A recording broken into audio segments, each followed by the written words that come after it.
Greetings, Aimless Adventure Crew. I'm Murph, and welcome to another episode of Murph's Vault. In my very first episode I talked about a piece for my airsoft gun collection, the Murph M7 A1 gas blowback. Since then, I've been talking about a lot of my other toys, and I like to go back and revisit my airsoft gun collection. And tonight, I'm going to talk about a personal favorite of mine in my airsoft collection, and that is the KWA MP7 A1 submachine gun. This is a gas blowback submachine gun made by KWA. Now, who is KWA? Not an expert on their company, but from what I know, you may have also heard of KSC. And from what my understanding is, both KWA and KSC, they're two airsoft companies. They both cooperate on the research and development of airsoft guns, but KSC markets the guns to be sold in the Japanese market. If you remember from my Maruzen episode, I talked about the Japanese market versus other markets like here in North America.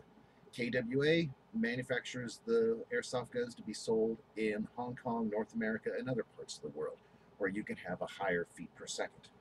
So this is the one by KWA. This is the box that it comes in, and it is actually officially licensed by H&K, which is kind of cool, you know. In the past, airsoft guns were never officially licensed, and you're starting to see that more and more in the airsoft industry. Like I said, though, this is a gas blowback submachine gun, which means it runs off of, this one actually runs off of green gas or propane with silicone oil. I've been running propane off of mine. I've put hundreds, probably over 1,500 rounds through this, and the propane has never caused any problems whatsoever. But this is runs off of green gas. It's a gas blowback, so the bolt goes back with every shot and reloads the next shot. It fires on semi and full auto. Let me take out the magazine here. It is an ABS plastic body. It comes with metal rails on both sides and also the top. It comes with a metal trigger, some other metal parts, stock, all that. It has a sight here you can look through, or it also has flip-up sights as well that you can flip up, put down. You can also adjust these sights along the rail.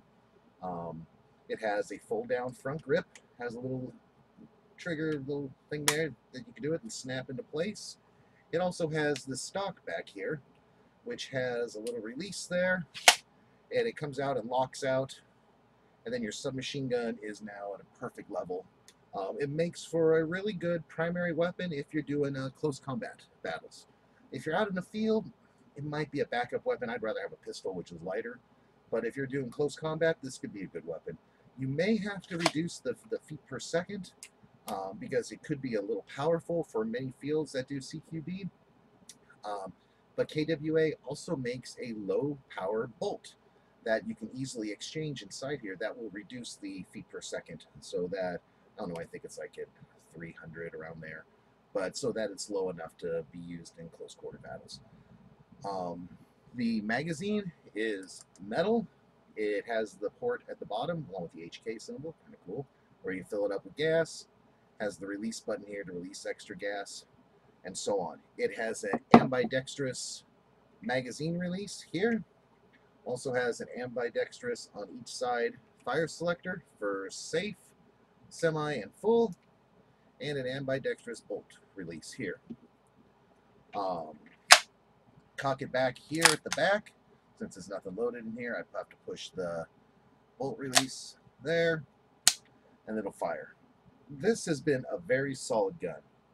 Now, upgrade parts are very common for this gun, so you don't have to worry about that. Also, another good thing about KWA that I like about them is that they're fully supported here in the United States. Their offices are over in California. If you break a part, chances are they can have the part for you, or they can get the part for you. They have a good customer service department that also responds to your inquiries. They're also very active on the KWA forums if you have problems.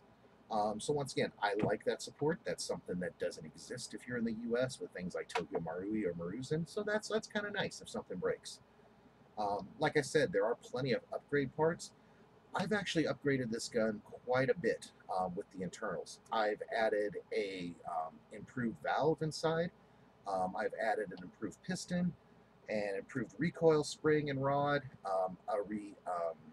a heavy-duty loading nozzle, and I've also added what's called the power-up silencer as well by Angry Gun. Now, there's been reviews about these. People have claimed that it's ended up damaging their gun. Me, it's never damaged mine, and this silencer alone, I've probably put between 500 to 600 rounds through, and it's never damaged my gun whatsoever. This is a quick release.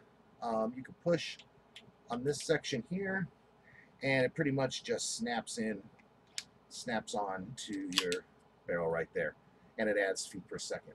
I actually got this thing firing at full auto, anywhere between 508 and 520 feet per second, which is insane. I actually broke my original loading nozzle, the stock one. I forgot to change that out, and after about, I don't know, 200 to 300 rounds, the thing just cracked. So now I have an improved one in there, a heavy-duty one, and it's been firing fine. But yeah, this thing is crazy. If you do any type of airsofting and you're firing something like this at that high of FPS, you're just an asshole. But I was testing it out to see how strong I can actually get this up there, and you can get it pretty up there. Let me give you an example of what it's like to fire. Let me just fill up the green gas here, just like the Maruzen. It's like filling up a butane lighter. Put some gas in, just like that. Let's see here if I can just.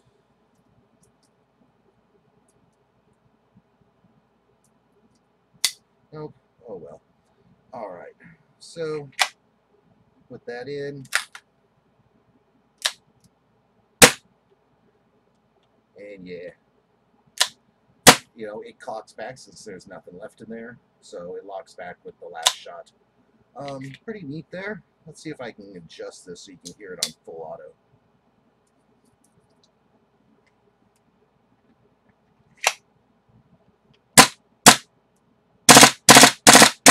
There you go. Anyway, there it is on full auto. So if you've been looking for a good submachine gun that's a gas blowback, that's sturdy, that's durable, that has good customer service support, many of upgrade parts, then I would recommend the KWA MP7. There are other ones out there that are good. Tokyo Marui, they made an automatic electric pistol version of the MP7, which is very difficult to find now, and it seems like it's sought after by a lot of collectors. From what I heard, it's a very nice gun, but it's a little weaker than this. Tokyo Marui also made their own version of the gas blowback for the MP7. I don't know much about that, but that's another option that's out there. And then there's also, I believe the company is called Well. It's their R4, which is basically a clone of the Tokyo Marui electric MP7. But me, I would go with the KWA one myself. So I've been very happy with this gun. And like I said, if you're looking for a good submachine gun, gas blowback that's durable, strong, plenty of upgrade parts, good customer service, plenty easy to get replacement parts, this is the gun for you. So the only drawback I would have with these guns is, once again, the magazines. Gas blowback magazines tend to run higher. They're metal. They cost more to make than, of course, electric blowback, or I mean, automatic electric gun magazines. These will run you about 50 bucks a piece. So anywhere between 40 to 50 bucks a piece. So once again, they're not cheap. If it's for close quarter battles, you may need about 3 of these or more. 1 for the gun, 3 in a pouch. Might help you, and then you might have to start reloading. And then they can get kind of heavy too. But that's the only drawback that I see with this gun. So anyway, I hope you liked this review. I hope you get to try one of these one day. Once again, like I said, it's one of the favorites in my collection. And I'll be talking with you next week as I review another item from my vault. Thanks for joining me.